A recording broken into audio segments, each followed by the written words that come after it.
Welcome, everyone. We're grateful to have you back with us today. You'll be hearing our good friends Mark Rowland and Sean Spyres and Barry Stacy doing the music today. We intend to continue having live stream services on Sundays through the month of May. Next week is Mother's Day weekend, and I know that what your mother really wants is equality for women, so we're going to do kind of a feminist service next week. And we have the good fortune, while Princess Cruises has all of their ships in port, that we have our own Ashley Rose Smith back with us, who will be doing some of the singing that normally you would have to pay several $1,000s and be aboard a cruise ship to hear. So please be sure and join us and invite your friends next week.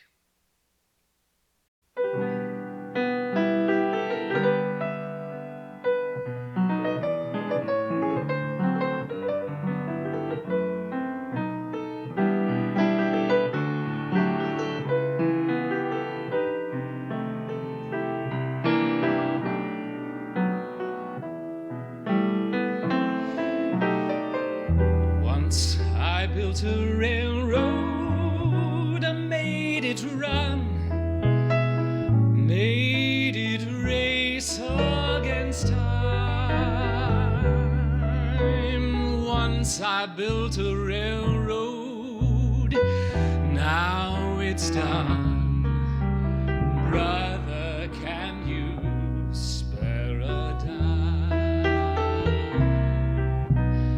Once I built a tower up to the sun, brick and rivet and lime. Oh, once I built a tower, now it's done. Brother, can you spare a dime? Once in khaki suits, gee, we look so well, full of that Yankee doodle-dum. 500,000 boots went slugging through hell, and I was the kid with a drum. Say, don't you remember, they called me Al. It was Al all the time. Oh, say, don't you remember, I'm your pal. Hey, brother, can you spare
remember? I'm your pal. Brother, can you spare a dime? Say, buddy, can you spare a dime?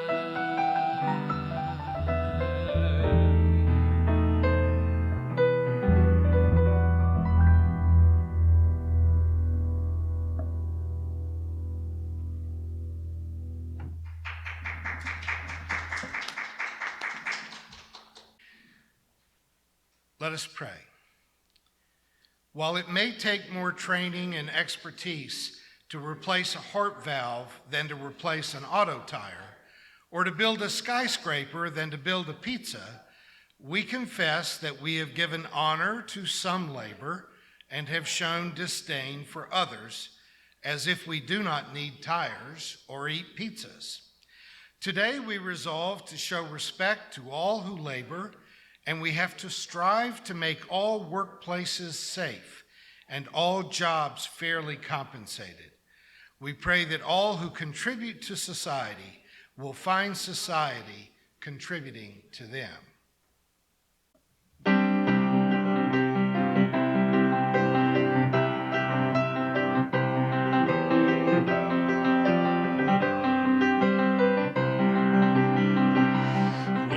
Union's inspiration through the workers' blood shall run. There can be no power greater anywhere beneath the sun. Yet what force on earth is weaker than the feeble strength of one? But the union makes us strong. It is we who plowed the prairies, built the cities where they trade, dug the mines and built the workshops, endless miles of railroad laid. Now we stand outcast and starving mid the wonders we have made, but the union makes us strong. Solidarity forever.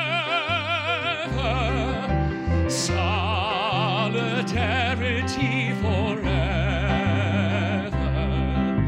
Solidarity forever. For the union makes us strong.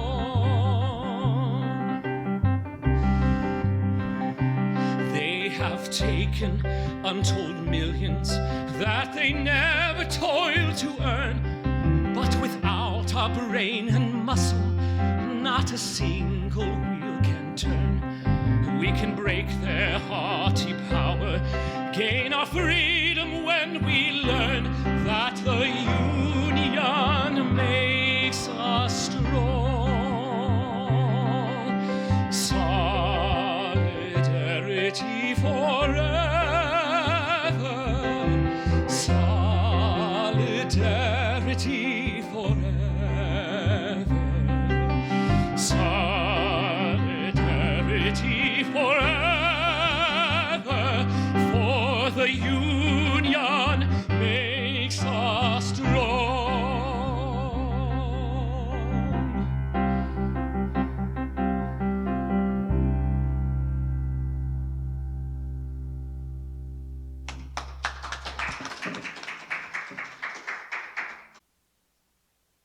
This is my friend, Dr. William Jimenez, suited up to go into an exam room to treat a COVID-19 patient in New York City. William and I had planned to meet this past week in Puerto Rico so his kids could enjoy their spring break on the beach, and so that William and I could sit on the balcony and solve all of the world's problems. But unfortunately, the world's problems came to New York and most of the rest of the world before we were able to board our flights.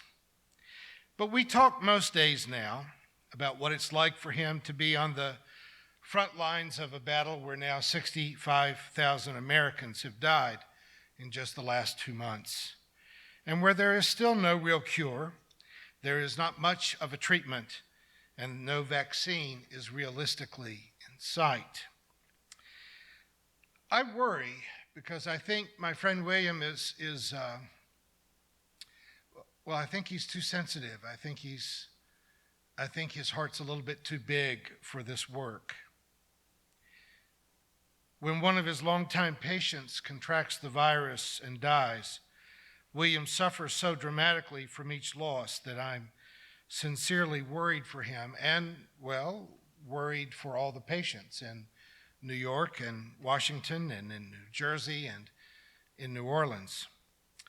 But he keeps telling me this is what I was born to do. This is my calling. It's that kind of courage and devotion that makes New Yorkers go outside every night at 7 and applaud and blow their car horns and bang on pots and pans on their balconies, showing appreciation for our nation's healthcare workers.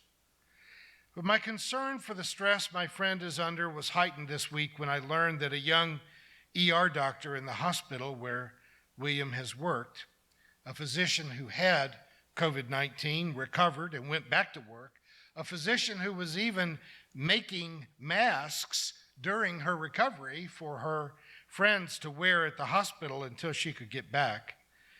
She succumbed to the overwhelming sadness of it all, and she took her own life. Dr. Lorna Breen's father is also a physician, and he told reporters that his daughter was as surely a casualty of the pandemic as any one of the patients who had died on a ventilator at the hospital, and he asked only that she be remembered as a hero, and that she was. Now, I know that all of you get this. You've heard most of this in the news.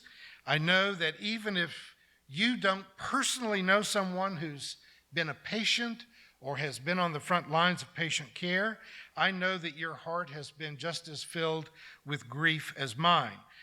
But here is what you may not know. In the midst of all this drama, all this grief, this strain, William and the other doctors in his group got an email this week telling them that they would not be paid in April. You see, the measures taken to deal with the pandemic, they've had to cut back patient load, they do video conferencing, they've had to cancel elective surgeries, they're reserving space in hospitals and clinics for an unquantifiable surge of coronavirus patients, and that has meant that physicians are not billing a third as much as they usually bill.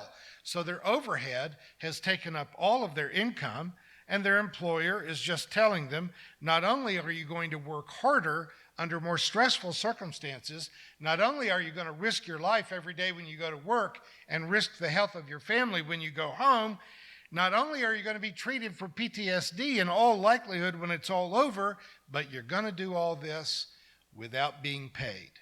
No rent money, no grocery money. How crazy is that? And locally, while our hospitals ramped up to prepare for pandemic patients, emptying offices and rooms for a surge of patients that we frankly have not seen yet in Missouri, so now the hospitals are laying off, firing, or furloughing thousands of employees. In fact, my friend William shared this email with me from a surgeon in his group who wrote to his peers literally begging them to send him referrals of patients that he could do surgery on in his office after hours so that he could earn enough money to pay his rent this month. I'm sure he's a great guy. I'm just not sure that I want a surgeon putting a scalpel to me who's under that kind of pressure. Just when people in Italy and Germany and England and all over America are standing tall to give tribute to healthcare workers for taking care of us in the midst of this medical crisis, our hospitals are giving out pink slips to some of these heroes. Now, this is not happening in Canada. It's not happening in Great Britain, where their national healthcare services employ the doctors, nurses, therapists, cooks, and cleaners to serve the healthcare needs of their citizens. In the United States, our healthcare system is based on profit, derived from illness. The individual doctor or nurse may have the highest and most noble of motivations to be of service to us, and yet our system is about the bottom line. And as little sympathy as I typically have for our hospitals and health insurance companies, right now, here in our state of Missouri, our hospitals are losing $30 million of income a day. And even as harsh as I can be about them, they can't sustain that level of loss. But what is wrong here is our system. We have not designed our healthcare system to deliver healthcare. We have designed it to make money. And profit is not now, nor has it ever been, the issue with illness. I've been saying this for 40 years, but now the coronavirus is making it painfully clear. We need to get healthcare out of the marketplace and get it back into human service as it should always have been. The capitalism that may work very well in competition among fast food restaurants or coffee shops or retail clothing outlets, maybe even lawn services, that system does not work in healthcare. We spend twice as much per citizen as most Western nations, yet we fail to care for more than 10% of our population, and the people who do receive care typically have worse outcomes than in other Western countries. Though many politicians still like to loudly proclaim that the United States has the best healthcare system in the world, the objective truth is we're not in the top 10. I know that print's too small for you all to read, but we're not even in the top 25. In fact, among the developed countries of the West, we are dead last. Considering all the nations of the world, nearly 170 nations, we're number 59. The only category in which we were rated number 1 in January of this year was the United States was considered, get this, to be the best prepared to deal with a pandemic. Now, I don't know who made that speculation, and I don't know where he's selling used cars now, but I know that the actual pandemic has proven that we were hopelessly, poorly prepared for a pandemic. I am, of course, very worried about the nearly 30 million people who have lost their jobs since the 1st of March, but I'm forced to wonder how many of those 30 million have historically been in opposition to giving Medicare to everyone because they liked their employer-provided health care. How do they like it now that they don't have an employer? It's amazing how clear this issue becomes when the comfortably insured suddenly find themselves among the ranks of the uninsured. Honestly, I don't have much sympathy for people who are crying wolf now, who refuse to find any compassion in their hearts for their uninsured neighbors and relatives, but now they may finally be realizing that even though they have opposed the efforts of Franklin Roosevelt, Dwight Eisenhower, Richard Nixon, John Kennedy, Johnson, Carter, Clinton, Obama, all of whom tried to give health care to everyone, and they have been thwarted for 80 years. Isn't it clear that it's time for that stupid battle to be over? Healthcare is just a prime example of why our economic system is broken and demands to be changed to something that is less tied to the feudal lords who enslaved the peasants of medieval Europe in order to make them rich. We were not prepared for a pandemic, not with PPE, masks, hand sanitizer, or ventilators, and we are not morally or ideologically prepared for the economic implications of a pandemic.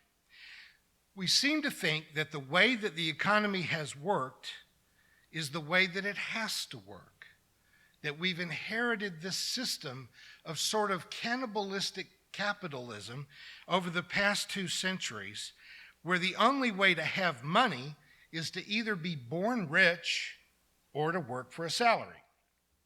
But look at how we divide up our public and private work. Teachers have been told to stay home. Some of them are teaching online. Some of them are being asked to call their students on the telephone just to check in with them. There have been a couple of times, even in my neighborhood, where the teachers from a nearby elementary school have driven by in a parade of cars as families stood in their lawns and they honked their horns as students waved. But they are not teaching in a classroom, yet they're being paid. They're being paid the same. Doctors who are being confined to video conferences and exams get paid little or nothing unless they do something that is really quite obscene, which is to order an MRI or a CAT scan or some expensive procedure for which they can bill. And trust me, a lot of doctors get desperate enough that they add additional treatment plans or diagnostic plans so that they can get paid. Why? Since the pandemic is forcing both teachers and physicians to online work, why wouldn't we pay our physicians for complying with the pandemic regulations just like always? Last month, I applauded the government's decision to send $1,200 to every American adult. I don't know very many people who've gotten it yet, but it is ostensibly on the way. But even then, I saw it only as a good start. If we could get our heads out of feudal economics, we could realize that we really should give a universal basic income to everyone every month. And I'm not going to wade into a conversation about modern monetary theory, although if you don't know anything about it, you can look up the Best of the Left podcast episode on modern monetary theory, and that's a good hour-long education. But just suffice it to say, even if you have to look at our budget through a Keynesian economic lens, that we currently operate 800 military bases in 70 nations. Now, folks, that is not defense. That is an empire. If we dramatically reel in our massive and indefensible military spending, we could balance our current budget, still giving Americans a universal basic income, universal health care, and tuition-free college. Now, it may be above my pay grade to say how many military bases on foreign soil that America really needs, but just for example, we have 9 in Colombia alone, and they are there to stop the drug trade from South America into the USA. 9 military bases. And as best I can tell, the drug trade out of South America to North America is unimpeded. So just imagine you had 9 franchises of Taco Bell around town. 9. And not a one of them had sold a taco in 20 years. How much longer would you want to keep paying the overhead to operate your Taco Bells if they weren't going to sell any tacos? People act like this can't be done, when in fact, it would be as easy as falling down these stairs, which many of you know that I have already done. You have destroyed that, haven't you, Rob? That video doesn't exist anywhere, does it?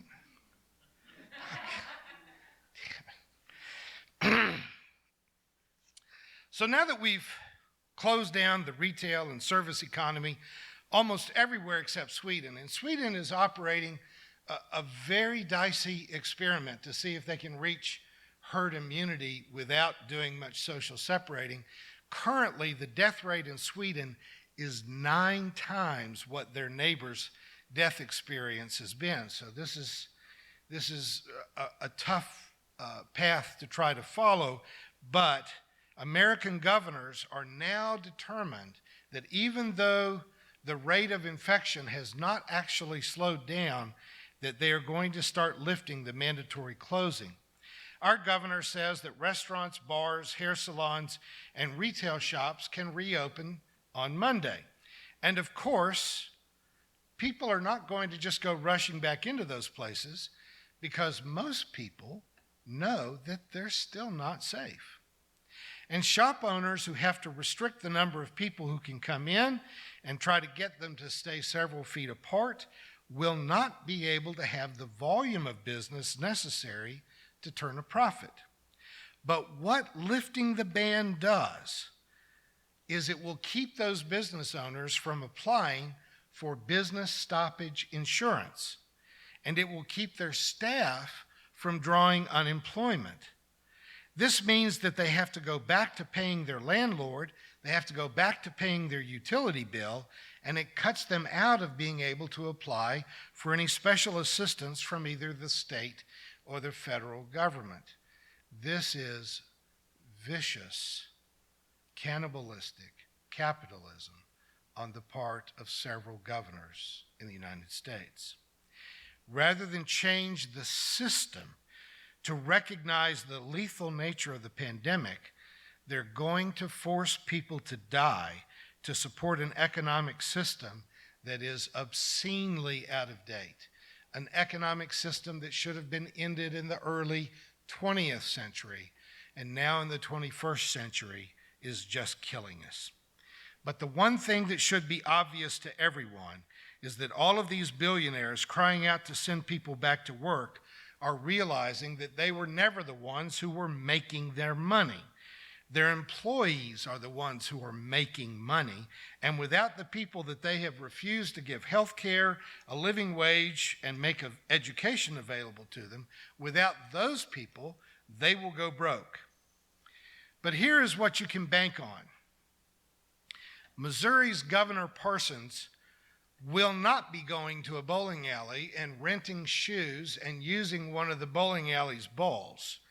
His family will not be crowded into a booth at TGI Fridays, and they won't be getting their hair cut at Hudson Hawk Barbershop. They want you to risk your life, but they will not be risking theirs. There are very few things that will make me dive for the TV remote to change channels faster than hearing the voice of Bill Kristol. But even he, and if you don't know him, let me just tell you, this guy is so far to the right that most Nazis wouldn't be seen in public with him. But even he has bemoaned the hypocrisy of sending employees back into meatpacking plants where hundreds of employees have been diagnosed with COVID-19 and where many have already died. In the current system, the corporation is being given a waiver by the federal government, giving a liability waiver for any incidents that may occur by putting thousands of employees inches apart working in the meatpacking industry. But if any of the workers refuse to go into that unsafe circumstance, they can be fired and they will not then draw unemployment benefits.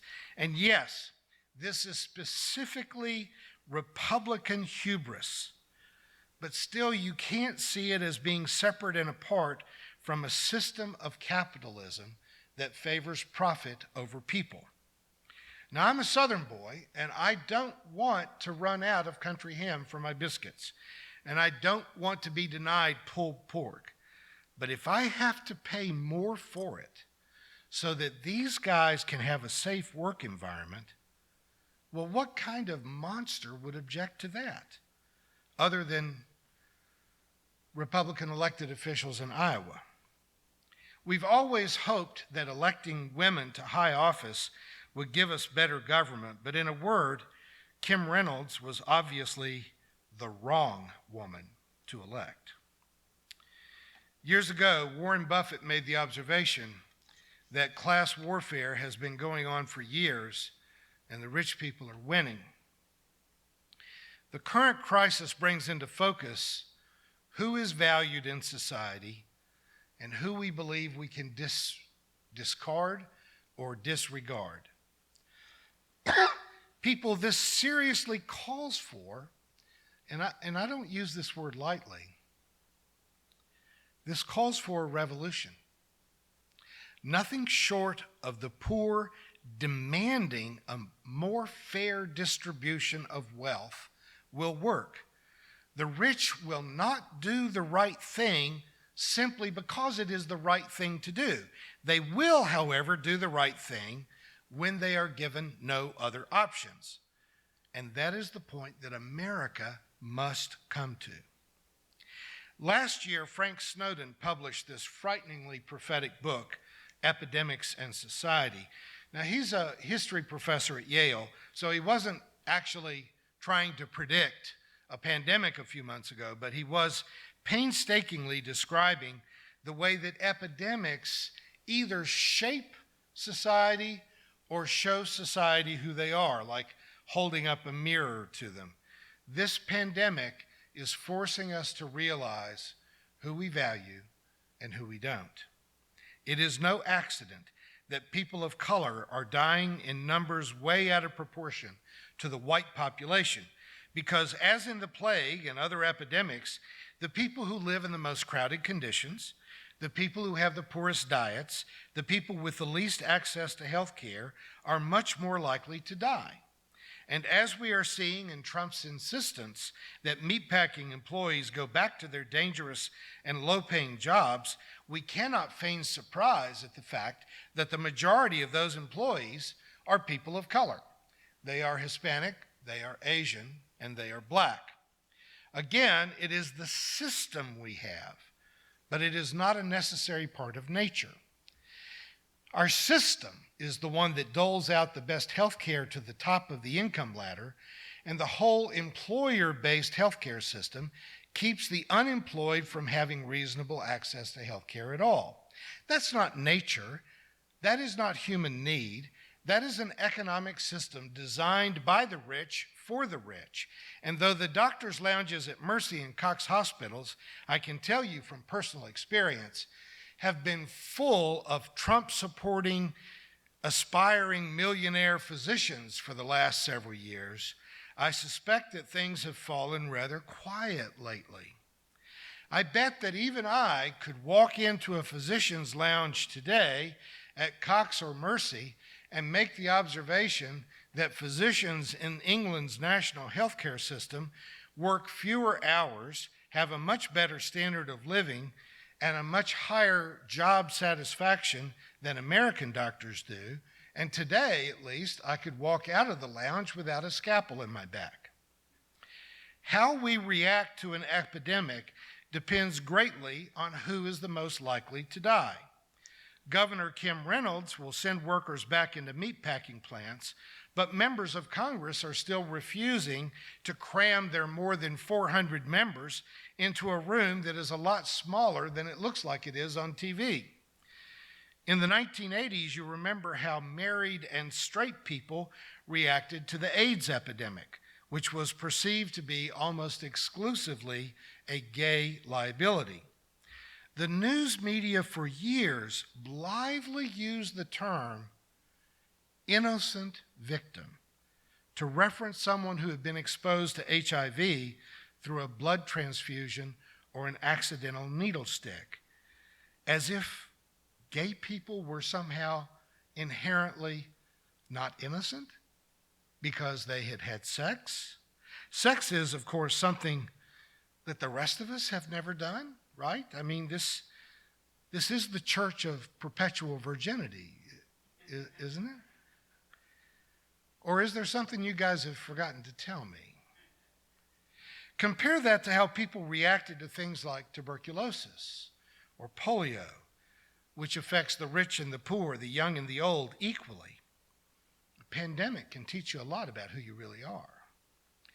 When we hear about an Ebola outbreak, we need to stop thinking of that as an African problem, just as we need to stop thinking of poverty as someone else's problem.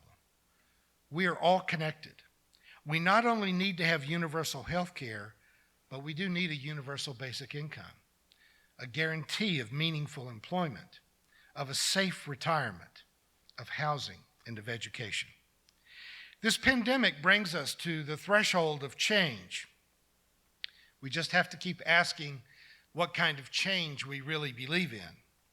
I often think of the different versions of the future in fiction literature.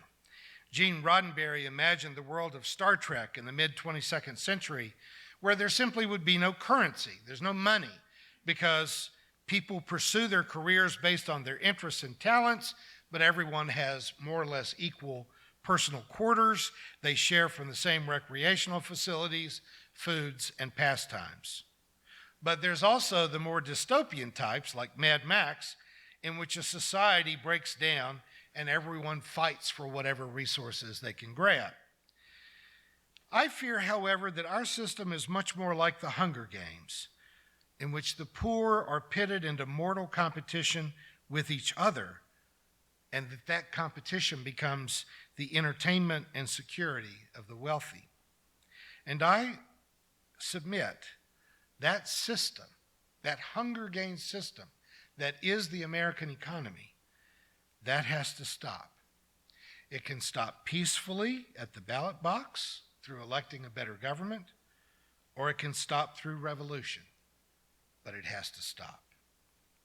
As Gandhi famously said, we have more than enough to meet the world's needs. We don't have enough to satisfy the world's greed. And I don't know about you, but I'm done trying to sacrifice enough to satisfy the greed of the 1%. We can provide safe housing, a healthy diet, meaningful work, a living wage, universal health care, and education to everyone. And because we can do it, we must do it. We have the resources to do it, and if that means we have to go from having 800 foreign military bases down to 200 or 300, I guess I'll get by somehow. I'm not equipped to hazard a guess how many lives will be lost this year in this pandemic. Many experts are now saying that we're only in the second inning, and we have a lot yet to endure this fall and winter. But whether the number of casualties is 65,000 or 600,000, I'm just saying they shouldn't die in vain. We have seen our society's weaknesses, and we know that we can fix them. And because we know we can fix them, there is no excuse, short of damnation, if we fail to do it.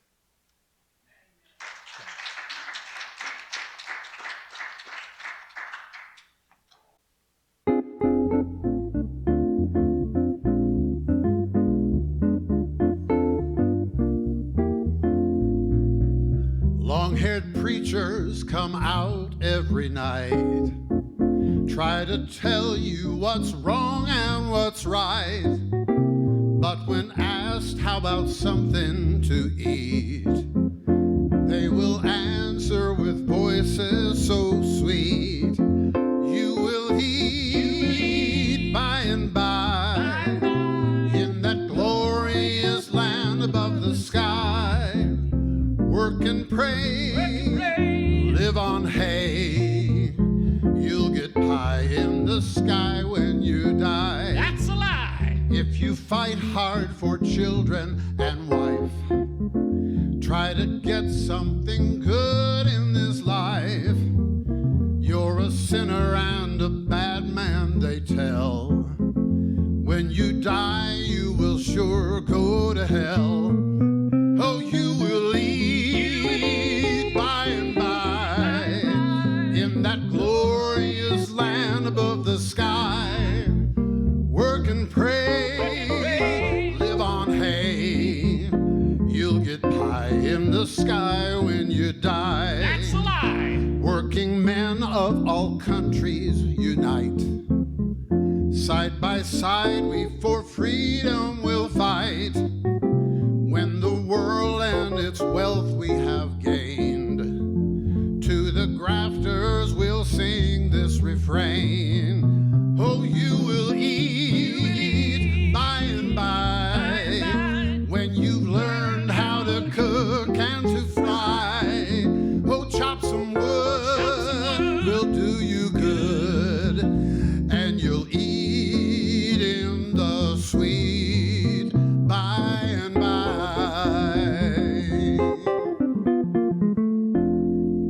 Oh, yeah.